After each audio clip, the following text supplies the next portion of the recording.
ಇದು ಶಿಕ್ಷಣ ಸಚಿವರು ಬಸವ ಕಲ್ಯಾಣ ಶಾಸಕರು ನೋಡಲೇಬೇಕಾದಂತಹ ಸ್ಟೋರಿ. ಶಿಕ್ಷಣ ಸಚಿವರ ಜೊತೆಗೆ ಬಸವ ಕಲ್ಯಾಣ ಸಚಿವರು ಶಾಸಕರು ನೋಡಲೇಬೇಕಾದಂತಹ ಸ್ಟೋರಿ. ಹಲವು ಭಾಗ್ಯಗಳನ್ನು ನೀಡೋ ಸರ್ಕಾರದಿಂದ ವಿದ್ಯಾರ್ಥಿಗಳಿಗೆ ಕತ್ತಲೆ ಭಾಗ್ಯವೂ ಕರುಣಿಸಿದೆ.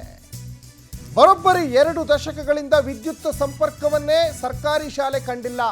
ಬಸವ ಕಲ್ಯಾಣ ತಾಲೂಕಿನ ಖಾನಾಪುರ ಗ್ರಾಮದ ಸರ್ಕಾರಿ ಶಾಲೆಯ ಸ್ಥಿತಿ 18 ವರ್ಷಗಳಿಂದ ಕತ್ತಲೆ ಭಾಗ್ಯ. ಮನವಿ ಮಾಡಿದ್ದು ಅಧಿಕಾರಿಗಳು ಮಾತ್ರ don't care. Fan, light, wiring ಎಲ್ಲ ಇದ್ರೂ ಕೂಡ ವಿದ್ಯುತ್ ಸಂಪರ್ಕ ಇಲ್ಲ. ವಿದ್ಯುತ್ ಸಂಪರ್ಕ ಇಲ್ಲದೆ ಸ್ಮಾರ್ಟ್ ಕ್ಲಾಸ್ಗಳಿಂದ ಈಗ ವಿದ್ಯಾರ್ಥಿಗಳು ವಂಚಿತರಾಗಿದ್ದಾರೆ. ಕನ್ನಡ ಹಾಗೂ ಮರಾಠಿ ಮಾಧ್ಯಮದ 110 ವಿದ್ಯಾರ್ಥಿಗಳಿಗೆ ಕತ್ತಲು ಭಾಗ್ಯವನ್ನು ಕರುಣಿಸಿದೆ ಸರ್ಕಾರ. ಸಾಕಷ್ಟು ಸಮಸ್ಯೆಗಳನ್ನು ಎದುರಿಸ್ತಾ ಇದ್ದಾರೆ. 4 ಲಕ್ಷ ಹಣ ಕಟ್ಟಿದ್ರೆ ವಿದ್ಯುತ್ ಭಾಗ್ಯ ಕಲ್ಪಿಸ್ತೀವಿ ಅಂತ ಹೇಳ್ತಾ ಇದ್ದಾರೆ. ಅಧಿಕಾರಿಗಳ ವಿರುದ್ಧ ಗ್ರಾಮಸ್ಥರು ಆಕ್ರೋಶ ವ್ಯಕ್ತಪಡಿಸ್ತಾ ಇದ್ದಾರೆ, ಧರಣಿ ಕೂಡ ಮಾಡ್ತಾ ಇದ್ದಾರೆ. ನೋಡಿ, ಶಿಕ್ಷಣ ಸಚಿವರು ಮಧು ಬಂಗಾರಪ್ಪನವರು ಜೊತೆಗೆ ಇನ್ನು ಆ ಭಾಗದ ಶಾಸಕರು ಎಲ್ಲರೂ ಕೂಡ ಗಮನ ಇಟ್ಟು ಈ ಸ್ಟೋರಿಯನ್ನು ನೋಡೋದಷ್ಟೇ ಅಲ್ಲ, ಕೇಳೋದಷ್ಟೇ ಅಲ್ಲ, ಇಮ್ಮಿಡಿಯೇಟಾಗಿ ಈ ಪವರ್ ಸುದ್ದಿಯನ್ನು ನೋಡಿದ ತಕ್ಷಣವೇ ನಿಮ್ಮ ಪವರನ್ನು ಅಲ್ಲಿ ತೋರಿಸಿ. ಸಚಿವರಾಗಿದ್ದಕ್ಕೂ ಸಾರ್ಥಕ ಆಗ್ತದೆ. ಇನ್ನು ಆ ಭಾಗದ ಜನಪ್ರತಿನಿಧಿಗಳು, ಸ್ಥಳೀಯ ಶಾಸಕರುಗಳು ಏನು ಮಾಡ್ತಾ ಇದ್ದೀರಾ? ಕನ್ನಡ ಶಾಲೆ ಉಳಿಬೇಕು, ಕನ್ನಡ ಶಾಲೆ ಬೆಳಿಬೇಕು ಅಂತ ಕೇವಲ ಭಾಷಣಕ್ಕೆ ಮಾತ್ರ ಸೀಮಿತ ಆಗಬಾರ್ದು ನಿಮ್ಮ ಆಶ್ವಾಸನೆಗಳು. ನಿಮ್ಮ ಮಕ್ಕಳು 100% ದೊಡ್ಡ ದೊಡ್ಡ ಮಲ್ಟಿನ್ಯಾಷನಲ್ ಸ್ಕೂಲ್ಗಳಲ್ಲೇ ಓದ್ತಾ ಇರ್ತಾರೆ, ಮಲ್ಟಿನ್ಯಾಷನಲ್ ಕಾಲೇಜ್ಗಳಲ್ಲೇ ಓದ್ತಾ ಇರ್ತಾರೆ, ನೋ ಡೌಟ್. ಆದರೆ ಇಲ್ಲೆಲ್ಲ ಬರೋದು ಯಾರು ಸರ್ಕಾರಿ ಶಾಲೆಗೆ?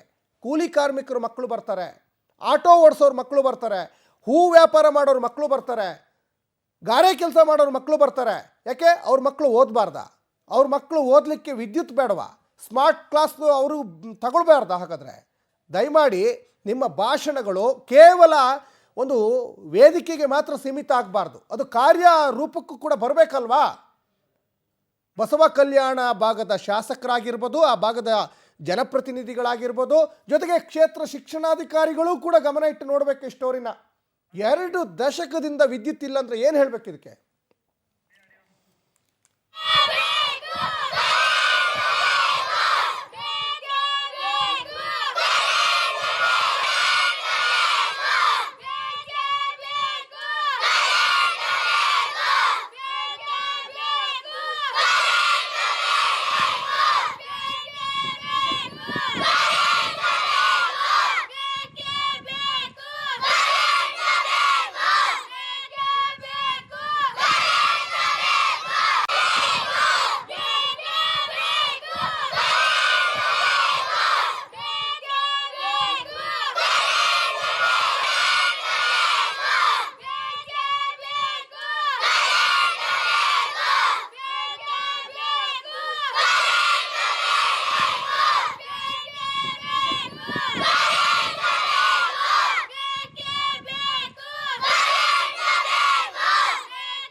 ಎಸ್ ಬಗ್ಗೆ ಹೆಚ್ಚಿನ ಡೀಟೇಲ್ಸನ್ನು ನಮ್ಮ ಬೀದರ್ ಪ್ರತಿನಿಧಿ ರವಿಕುಮಾರ್ ಡೀಟೇಲ್ಸ್ ಕೊಡ್ತಾ ಹೋಗ್ತಾರೆ. ರವಿಕುಮಾರ್, ರಾಜಕಾರಣಿಗಳು ಸಾಕಷ್ಟು ಸಂದರ್ಭದಲ್ಲಿ ಹೇಳ್ತಾ ಇರ್ತಾರೆ ಸರ್ಕಾರಿ ಶಾಲೆ ಬೆಳಿಬೇಕು, ಸರ್ಕಾರಿ ಶಾಲೆ ಉದ್ಧಾರ ಆಗಬೇಕು ಅಂತ. ಕೇವಲ ಭಾಷಣಕ್ಕೆ ಮಾತ್ರ ಸೀಮಿತ ಆಗಿದೆ ಅನ್ನೋದು ಈ ಬಸವ ಕಲ್ಯಾಣದ ಸರ್ಕಾರಿ ಶಾಲೆ ನೋಡಿದ್ರೇ ಗೊತ್ತಾಗ್ತದೆ. ಮಕ್ಕಳೆಲ್ಲ ಪ್ರೊಟೆಸ್ಟ್ ಮಾಡ್ತಾ ಇದ್ದಾರೆ. ಏನಿದೆ ಹೆಚ್ಚಿನ ಡೀಟೇಲ್ಸ್?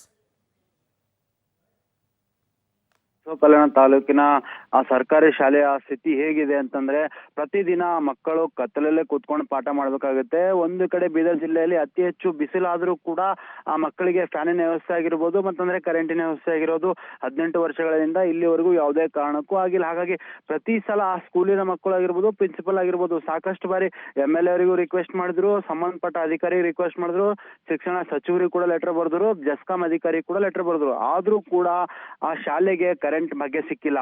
ಯಾಕಂದ್ರೆ ಸರ್ಕಾರ 6 ಭಾಗ್ಯಗಳು ಕೊಟ್ಟಿದೆ, ಆದ್ರೆ ಈ ಸರ್ಕಾರಿ ಶಾಲೆಗೆ ಒಂದು ಕರೆಂಟ್ ಭಾಗ್ಯ ಸಿಗ್ತಾ ಇಲ್ಲ ಅಂತ ಅಲ್ಲಿನ ಮಕ್ಕಳು ಒಂದು ಅಳವನ್ನು ತೋರ್ಕೋತಾ ಇದಾರೆ. ಪ್ರತಿ ಸಲ ಅವರು ಯಾವುದೇ ಲೆಟರ್ ಬರೆದ್ರು ಕೂಡ ಅದಕ್ಕೆ ಹಿಂಬರ್ಗ ಆಗಿ ಯಾವುದೇ ರೀತಿ ಆನ್ಸರ್ ಬರ್ತಾ ಇಲ್ಲ. ಹಾಗಾಗಿ ಅಲ್ಲಿರಂತ ಶಾಸಕರಿಗೆ ಆಗಿರ್ಬೋದು, ಸಂಬಂಧಪಟ್ಟ ಅಧಿಕಾರಿಗಳಿಗಿರ್ಬೋದು, ಸಾಕಷ್ಟು ಬಾರಿ ಒಂದು ಲೆಟರ್ ಮೂಲಕ ಒಂದು ಮನವಿಯನ್ನು ಮಾಡ್ಕೊಂಡ್ರು ಕೂಡ ಆ ಸರ್ಕಾರಿ ಶಾಲೆಗಳಿಗೆ ಕರೆಂಟ್ ಗನ್ನು ಕೊಡಕ ಸರ್ಕಾರದಿಂದ ಆಗ್ತಾ ಇಲ್ಲ. ಒಂದು ಅಲ್ಲಿರಂತ ಒಂದು ಗ್ರಾಮಸ್ಥರು ಹೇಳ್ತಾ ಇದಾರೆ. ಏನೋ ಪ್ರತಿ ಮನೆಗೆ ಅವರು ಗೃಹಲಕ್ಷ್ಮಿ ಕೊಡ್ತಾ ಇದಾರೆ, ಮತ್ತಂದ್ರೆ ವಿದ್ಯುತ್ ಫ್ರೀ ಮಾಡ್ತಾ ಇದಾರೆ, ಎಲ್ಲಾ ಮಾಡ್ತಾ ಇದಾರೆ. ಸರ್ಕಾರಿ ಶಾಲೆ ಯಾಕೆ ಮಾಡ್ತಾ ಇಲ್ಲ? ಹೀಗಾಗಿ ಎಲ್ಲೋ ಒಂದ್ ಕಡೆ ಸರ್ಕಾರಿ ಶಾಲೆಗಳು ಇತ್ತೀಚಿನ ದಿನದ ಬೀದರ್ ಜಿಲ್ಲೆಯಲ್ಲಿ ಸಾಕಷ್ಟು ಹಿಂದುಳಿದಿದ್ದೇವೆ ಅಂತ ಹೇಳ್ಬೋದು. ಒಂದು ಕಡೆ ಕೊಠಡಿಗಳು ಸಮಸ್ಯೆ ಆಗಿದ್ರೆ ಮತ್ತೊಂದು ಕಡೆ ನೀರಿನ ವ್ಯವಸ್ಥೆ ಇಲ್ಲ. ಪ್ರತಿ ಒಂದು ಸರ್ಕಾರಿ ಶಾಲೆಯಲ್ಲಿ ಒಂದಲ್ಲ ಒಂದು ಸಮಸ್ಯೆ ಇರುತ್ತೆ. ಹಾಗಾಗಿ ಏನೋ ವಿದ್ಯಾರ್ಥಿಗಳು ದಿನಕ್ಕಿಷ್ಟು ಸರ್ಕಾರಿ ಶಾಲೆಗೆ ಹೋಗೋ ವಿದ್ಯಾರ್ಥಿಗಳು ಕಮ್ಮಿ ಆಗ್ತಾ ಇದಾರೆ. ಯಾಕಂದ್ರೆ ಇದ್ರ ಬಗ್ಗೆ ಇದಕ್ಕೆ ನೇರವಾಗಿ ಸರ್ಕಾರನೇ ಹೊಣೆ ಅಂತ ಅಲ್ಲಿ ಸಾರ್ವಜನಿಕರು ಹೇಳ್ತಾ ಇದಾರೆ. ಇನ್ನ ಇನ್ನು ಬಸವ ಕಲ್ಯಾಣ ಶಾಸಕರು ಶರಣು ಸಲಗಾರ್ ಸಂಪರ್ಕಕ್ಕೆ ಬಂದಿದ್ದಾರೆ. ನಮಸ್ಕಾರ ಶರಣು ಸಲಗಾರ್ ಸರ್. ನಮಸ್ಕಾರ ಸರ್. ನಮಸ್ಕಾರ ಶರಣು ಸಲಗಾರ್ ಸರ್, ಈಗ ನಿಮ್ಮ ಭಾಗದ ನಿಮ್ಮ ಕ್ಷೇತ್ರದ ಸರ್ಕಾರಿ ಶಾಲೆ ನೋಡಿ ವಿದ್ಯುತ್ ಸಂಪರ್ಕ ಇಲ್ಲ, ಮಕ್ಕಳಿಗೆ ಪಾಪ ತುಂಬಾ ಕಷ್ಟ ಆಗ್ತಾ ಇದೆ. ನಿಮ್ ಗಮನಕ್ಕೆ ಬಂದಿದೆ ಸರ್ ಇದು? ಸರ್, ನಾನು ಇದು ಕಳೆದ ಬೆಂಗಳೂರಿನ ಅಧಿವೇಶನದೊಳಗೂ ಮಾತಾಡಿ ಈ ವಿಷಯ ನಾನು KJ ಜಾರ್ಜ್ ಸಾಹೇಬ್ರಿಗೆ ಹೇಳಿ, ನಾನು ಯಾವಾಗ ಕೋವಿಡ್ ಆಯ್ತು, ಕೋವಿಡ್ದೊಳಗೆ ಏನು ಶಾಲೆಗಳು ಮುಚ್ಚಿದ್ವು, ಓಕೆ, ಆ ಶಾಲೆಗಳ ಪರಿಸ್ಥಿತಿ ಇವತ್ತಿಗೂ ಸರಿ ಇಲ್ಲ ಸರ್. ನಾನು ಇವತ್ತು ಬೆಳಗಾವಿ ಅಧಿವೇಶನದೊಳಗೆ ಇವತ್ತು ನಾನು ಶಿಕ್ಷಣ ಮಂತ್ರಿ ಕ್ವಶನ್ ಮಾಡ್ಲತ್ತೀನಿ ಸರ್ 9:30 ಸರ್. ಓಕೆ, ಸಾಕಷ್ಟು ಶಾಲೆಗಳ ಪರಿಸ್ಥಿತಿ ಕೇಳಬಾರ್ದು. ನಾವು ನಿನ್ನ KKRDB ಸೆಕ್ರೆಟರಿ ನಳಿನ್ ಅತುಲ್ ಅವ್ರಿಗೆ ಹೇಳಿವಿ ಸರ್. KKRDBದೊಳಗ ಶಾಲೆಗಳು ರಿಪೇರಿ ಮಾಡೋ ಸಲುವಾಗಿ, ಶಾಲೆಗಳು ಸುಧಾರಣೆ ಮಾಡೋ ಸಲುವಾಗಿ ಅನುದಾನ ಕೊಡ್ರಿ, ತಮ್ಗೆ ಅನುಮತಿ ಕೊಡ್ರಿ ಅಂತ ನಾವು ಕೇಳಿವಿ ಸರ್. ಓಕೆ, ಸರ್ಕಾರದಿಂದ ನೇರ ಆದೇಶ ಆಗ್ಯದ, ಯಾವುದೇ ಸರ್ಕಾರಿ ಶಾಲೆಗಳಿಗೆ ಒಂದ್ ವೇಳೆ ಅವ್ರ ಬಿಲ್ ಕಟ್ಟಿಲ್ಲಪ್ಪ ಅಂದ್ರ ಡಿಸ್ಕನೆಕ್ಟ್ ಮಾಡ್ಬೇಡ್ರಿ ಅಂತ ಹೇಳಿ ಆದೇಶ ಅದ. ಓಕೆ, ಮತ್ ಅಲ್ಲಿ ಹೋತಾರಲ್ಲಿ GVPಗಳು ಮತ್ ಬಿಲ್ ಕೊಡ್ತಾರ, ಲೈನ್ ಮ್ಯಾನ್ಗಳು ಕಟ್ ಮಾಡ್ತಾರ. ಈ ರೀತಿ ಮಾಡ್ಬಾರ್ದು ಅಂತ ಹೇಳಿ ನಾನು ಇಂಧನ ಸಚಿವರಿಗೆ ಗಮನಕ್ಕೆ ತಂದಿನಿ ಸರ್. ಓಕೆ, ಸಾಕಷ್ಟು ನಮ್ದಂತೂ ಬಾರ್ಡರ್ ಸರ್ ಬಸವ ಕಲ್ಯಾಣ, ಸಾಕಷ್ಟು ತೊಂದರೆಗಳು ನಮ್ಮ ಪ್ರತಿಯೊಂದು ಶಾಲೆಯೊಳಗ. ಖಂಡಿತ ಹೌದು. ಆ ಕಾರಣಕ್ಕಾಗಿ ಇವತ್ತು ನಾನು ನಮ್ 9:30 10/10 ಸರ್ ನನ್ನ ಕ್ವಶನ್ ಇದೆ ಸರ್. ಬಸವ ಕಲ್ಯಾಣದ ಎಲ್ಲಾ ನಮ್ಮ ಶಾಲಾ ಕಾಲೇಜುಗಳದ್ದು ಏನೇನ್ ಸಮಸ್ಯೆ ಅದ ಅಂತಕ್ಕಂಥದ್ದು ನಾನು ಇವತ್ತು ಶಿಕ್ಷಣ ಸಚಿವರು ಗಮನಕ್ಕೆ ತರ್ಲತ್ತೀನಿ ಸರ್. ಶರಣು ಸಲಗರ್ ಅವರೇ, ನೀವು ಆಲ್ರೆಡಿ ಈಗ ಇಂಧನ ಖಾತೆ ಸಚಿವರು KJ ಜಾರ್ಜ್ ಗಮನಕ್ಕೆ ತಂದಿದ್ದೀನಿ ಅಂದ್ರೆ ಅವರಿಂದ ಏನ್ ಉತ್ತರ ಬಂತು ಅಂತ?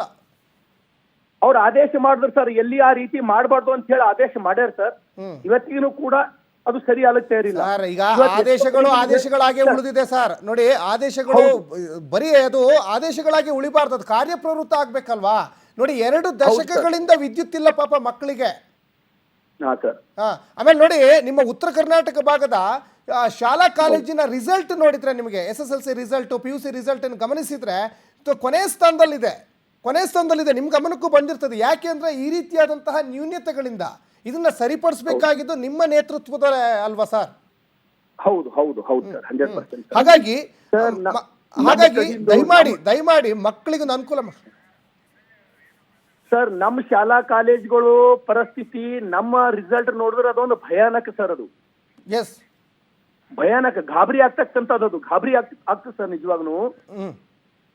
ಯಾಕಂದ್ರ ನಮ್ ಕಡೆ ಎಲ್ಲಾ ಕಡೆ ಮೆರಿಟೋರಿಯಸ್ ಟೀಚರ್ ಸರ, ರಿಸಲ್ಟ್ ನೋಡಿದ್ರೆ ಹಿಂಗದ. ಹೌದು. ನಮ್ ಕಡೆನು ಕೆಲವೊಂದ್ ಕಡೆ ಪ್ರೈವೇಟ್ ಸ್ಕೂಲ್ಗಳವ, ಹೌದು, ಅಲ್ಲಿ ಬರೀ 8,000ಲಿಂದ 12,000 ತಗೊಂಡು ಟೀಚರ್ ಕೆಲಸ ಮಾಡ್ಲತ್ತಾರ. ಕಂಪೇರಿಟಿವ್ಲಿ ರಿಸಲ್ಟ್ ಸರಿ ಅದ. ಕರೆಕ್ಟ್. ಇವತ್ ತಾವ್ ಹೇಳಿದ್ರಿ ಸ್ಕೂಲ್ದೊಳಗ ಎಲೆಕ್ಟ್ರಿಸಿಟಿ ಪ್ರಾಬ್ಲಮ್ ಅದ ಅಂತ ಹೇಳಿದ್ರಿ ಸರ್.